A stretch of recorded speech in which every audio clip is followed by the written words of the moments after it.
Voilà, donc ce livre blanc il a déjà été très brièvement introduit par M. Jadot. Alors, euh, très rapidement, donc il a une double ambition, un double objectif.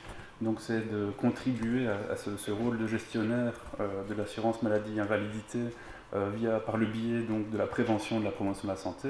Et son deuxième objectif est également donc, de contribuer à ce rôle d'acteur social et politique, donc en formulant toute une série donc de recommandations à destination des décideurs politiques, mais également en invitant les acteurs du système alimentaire, des producteurs jusqu'aux consommateurs, à discuter à l'élaboration donc d'un plan intégré.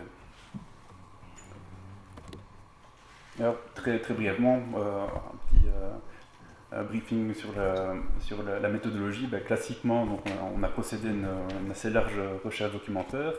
Cette revue de la littérature et ses résultats, nous avons voulu les confronter avec les expériences de terrain donc, du milieu associatif lié donc, à la mutualité socialiste. Nous en avons également profité pour relier certaines de leurs recommandations, revendications. Enfin, nous avons fait valider nos recommandations par une série d'experts internes et externes. Alors, au niveau du contenu, donc assez rapidement, donc 4 grandes parties donc, de ce livre blanc. Alors d'une part, on revient sur le système alimentaire assez rapidement, et M. de Scutter l'a fait bien mieux que moi. La deuxième partie revient sur les déterminants que j'exposais tout à l'heure.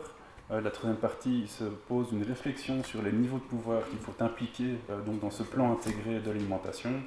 Et enfin, et c'est évidemment la finalité de ce livre blanc, des recommandations sont formulées donc en vue de l'édification de cette politique intégrée. Alors, très rapidement, parce que ça a déjà été dit tout à l'heure, je vais juste rappeler donc, que l'alimentation est un déterminant majeur de la santé. Ça a été dit à plus d'un titre. Ce domaine de consommation est fortement marqué par les inégalités sociales. Nous avons assisté ces dernières décennies à une augmentation constante de l'obésité.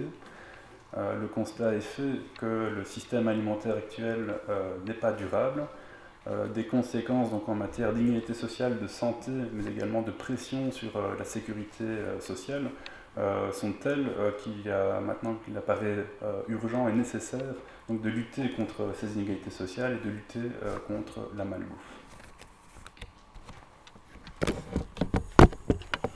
Alors on recommence.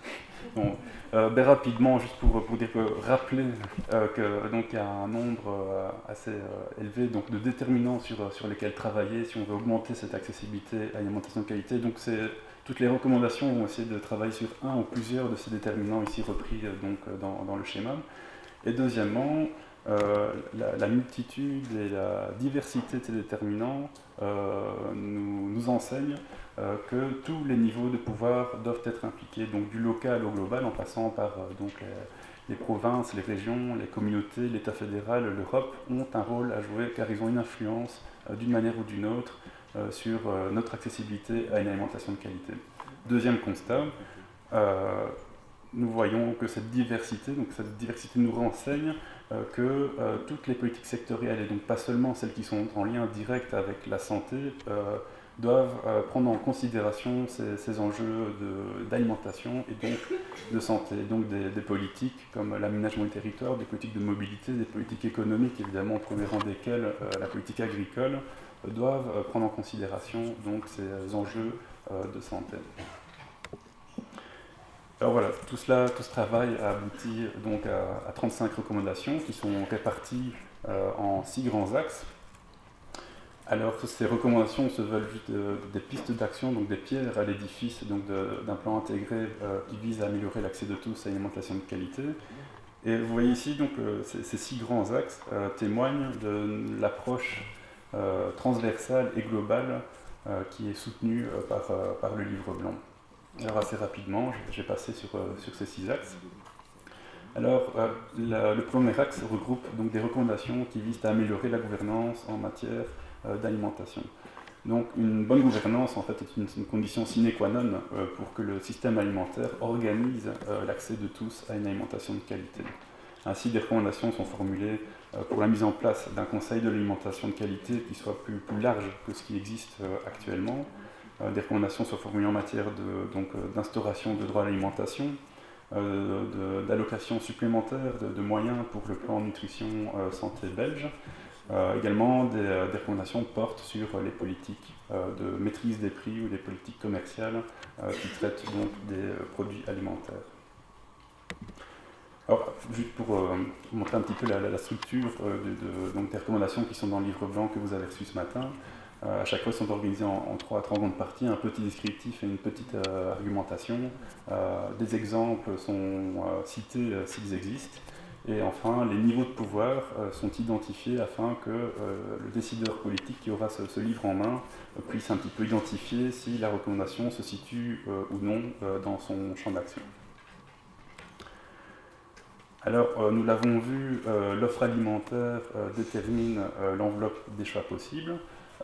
Et donc, ce deuxième grand axe regroupe des recommandations qui visent à amener l'industrie agroalimentaire donc à améliorer la composition nutritionnelle de ses produits, à améliorer l'information qui est fournie, et enfin à garantir également la sécurité alimentaire. Donc c'est comme ça que des recommandations sont formulées afin de diminuer par exemple les teneurs en graisse, en sucre et en sel des produits transformés. Des recommandations sont également formulées en matière d'amélioration de l'étiquetage, de contrôle sanitaire, de contrôle du lobbying. Monsieur Dussiter en parlait donc de leur influence sur les politiques qui sont prises et qui ont un impact sur notre alimentation. Et enfin, des formulations en matière donc de mise en garde donc d'un possible abaissement des normes suite à des négociations commerciales.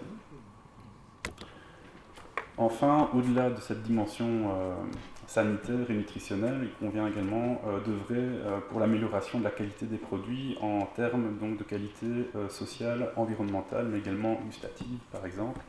Et donc, ce troisième axe regroupe des recommandations qui visent à promouvoir des productions alimentaires locales de qualité, de saison, mais également des recommandations qui visent à améliorer, favoriser la transition vers une agriculture plus durable.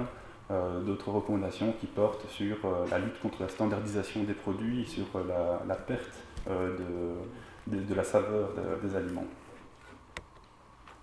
Quatrième axe, et je suis content de voir que M. De Sutter l'a bien mis en avant, c'est que l'offre dans les collectivités constitue un levier puissant et souvent utilisé pour favoriser donc, cet accès à une meilleure alimentation et aussi favoriser en quelque sorte cette transition vers une alimentation durable.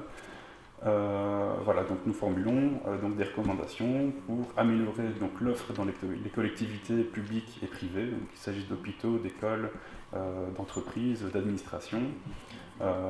Également, nous attachons une importance au contexte et aux environnements de prise de repas. C'est pour ça que nous formulons aussi donc, des recommandations sur l'amélioration de la qualité de l'alimentation au sein des écoles, mais également à proximité des écoles. Une attention est également portée sur le risque et la nécessité de prévenir le risque de dénutrition des personnes âgées.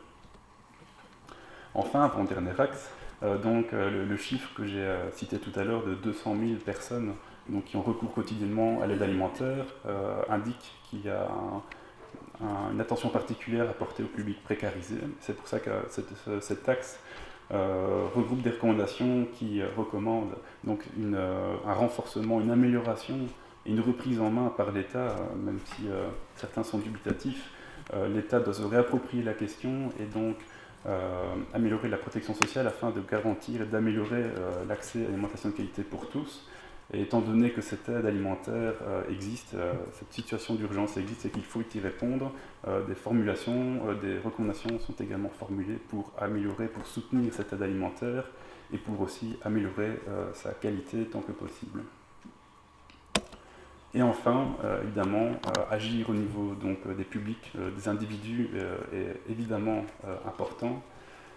Ça a été rappelé également, et donc nous formulons certaines recommandations en matière d'information, sachant que ces informations ne doivent pas être ressenties comme des injonctions, mais qu'au contraire, certains leviers peuvent être actionnés comme celui du plaisir ou de la convivialité.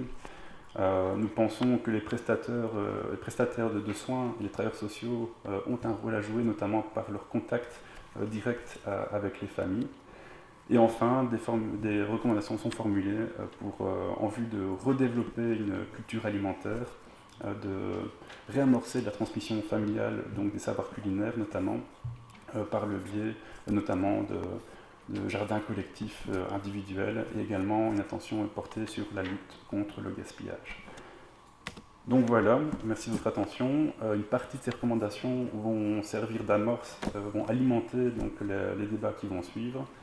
Et je suis impatient d'entendre les différents acteurs du système alimentaire, que nous sommes tous, de voir ce qu'ils vont dire sur ces recommandations. Voilà, merci.